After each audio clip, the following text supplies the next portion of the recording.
Assalamualaikum warahmatullahi wabarakatuh. Selamat sore ya untuk rekan-rekan semuanya. Salam sejahtera selalu tentunya buat kita nih ya. Semoga di kesempatan yang baik ini kita dan ternak-ternak kita ini senantiasa diberi kesehatan dan tentunya juga diberi kelancaran. Nah, untuk kesempatan kali ini ya kawan-kawan, ini kita akan coba menjawab ya salah satu pertanyaan dari rekan kita ini yang kemarin sempat japri ke kami ya, mengenai masalah kunci sukses untuk beternak endok dengan sistem pembibitan. Nah, nanti ya akan kita jawab dan kita ulas bersama ini, tentunya juga sesuai dengan apa yang kami alami. Nah, di dalam beternak endok itu ya rekan-rekan semuanya, tentunya ada 3 hal ini yang harus diketahui dan juga diantisipasi ya oleh rekan-rekan semuanya, agar untuk usaha ternak endok kita ini ke depan bisa semakin berkembang dan tentunya juga bisa semakin menghasilkan. Yang pertama adalah mengenai masalah langsung pakan. Kita tahu ya, di dalam beternak endok sistem pembibitan ini, masalah langsung pakan itu sangat penting sekali untuk masalah produksi telur yang dihasilkan oleh endok-endok kita. Dan apabila di dalam langsung pakan ini ya rekan-rekan, untuk masalah pakannya ya atau nutrisinya tidak bisa mencukupi kebutuhan dari endok-endok kita ini, tentu juga akan berimbas dengan masalah produksi telur dan juga masalah imunitasnya. Nah, makanya kalau di dalam beternak endok pembibitan itu, langsung pakan itu merupakan hal yang sangat penting sekali. Terkait dengan masalah keburukan juga ini ya, kita tidak pungkiri bahwasanya di dalam beternak endok pembibitan atau beternak endok ya pada umumnya ya, memang masalah pakan itu memang sangat luar biasa boros sekali. Nah, solusinya di dalam beternak endok itu ya, kita harus bisa mengolaborasikan ya, antara yang namanya pakan pabrikan kita kolaborasikan dengan pakan alternatif. Nah, silahkan ya rekan-rekan semuanya mencari referensi ya mengenai masalah pakan alternatif, yang mana pakan tersebut tentunya juga akan mempunyai imbas yang positif terhadap masalah produksi telur yang dihasilkan. Nah, kalau di kandang kami ini ya, masalah pakan pokok atau pakan pabrikan itu terdiri dari katul halus, jagung giling, dan juga ada konsentrat telur. Nah, untuk masalah alternatifnya kita mengolaborasikan dengan yang namanya pakan hijauan, yaitu terdiri dari azula, kadang-kala juga kita selingi ya dengan daun pepaya dan juga daun mengkudu. Nah, apabila ya rekan-rekan semuanya ini bisa mengantisipasi ya masalah keburusan dan juga meramu ya masalah kadar protein dari pakan tersebut, tentunya di dalam beternak endok itu masalah produksi telur dan juga imunitas ya dari tubuh endok-endok kita ini senantiasa bisa stabil. Nah, kemudian juga yang kedua ya, mengenai adanya penyakit. Tidak kita pungkiri juga di dalam beternak endok itu ya, masalah penyakit itu memang sangat luar biasa sekali. Sudah sering kita sampaikan di video kita yang lainnya ya, mengenai masalah antisipasi adanya virus.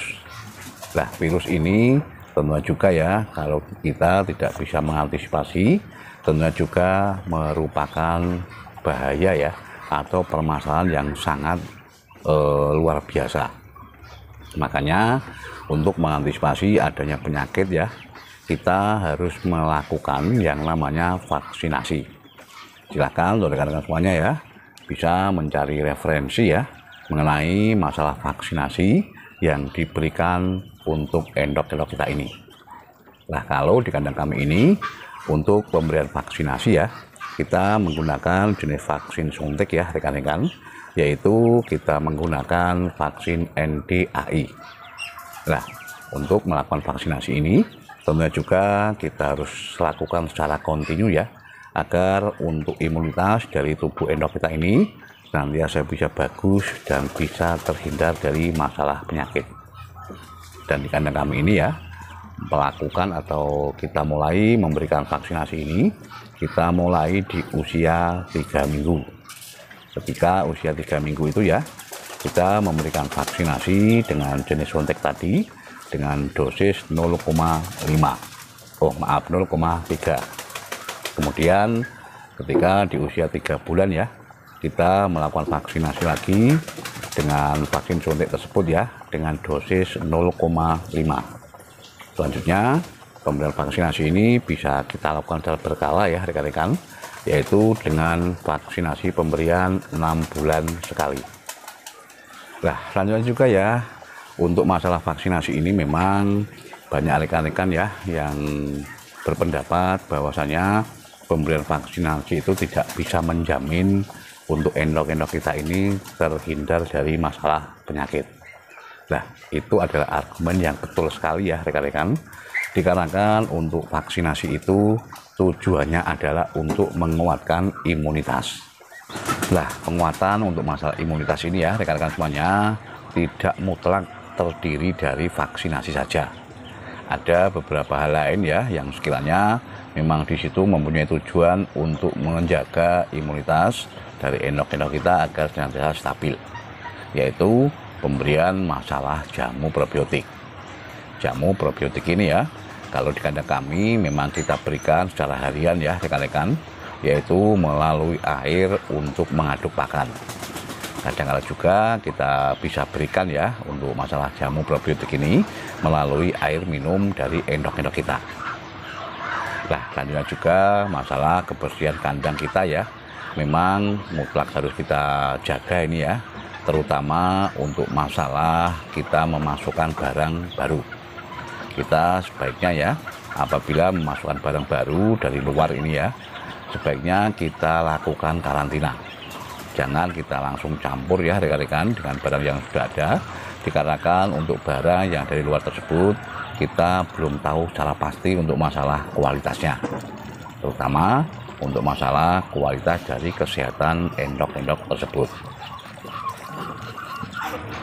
Nah, selanjutnya ya untuk rekan-rekan semuanya, ini sesuatu atau hal yang perlu kita perhatikan ya di dalam endok pembibitan adalah mengenai masalah mabung.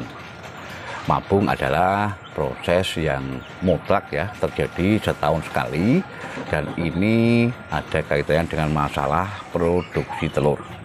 Apabila untuk endok kita ini ya sudah mengalami mabung atau bodol bulu ya, tentu juga untuk masalah produksi telurnya atau proses perkawinannya itu pun tidak akan bisa maksimal. Dan yang perlu catat juga, ketika untuk masalah endok kita ini terkena mabung ya, tentunya juga kita harus tekor ya di pakan, dikarenakan kita harus memberikan makan untuk mereka, sedangkan mereka tidak bisa menghasilkan. Nah, solusinya apabila untuk rekan-rekan semuanya ya ingin beternak endok dengan sistem pembibitan ini, lakukanlah untuk pembelian indukan, usahakan untuk usianya jangan yang bersamaan, harus ada tenggang waktu ya untuk rekan-rekan semuanya. Nah, ini tujuannya agar ketika untuk endok kita ini ya itu terjadi mabung, tentunya juga tidak bersamaan. Nah, kalau sampai bersamaan ya, tadi sudah saya sampaikan, kita pun akan tekor di pakannya. Nah, mungkin hanya itu ya untuk rekan-rekan semuanya, sedikit yang bisa kita sampaikan ini. Semoga saja ada manfaatnya ya untuk kita semuanya. Tetap semangat di dalam beternak. Ayo ternak gen kepenak. Wassalamualaikum warahmatullahi wabarakatuh.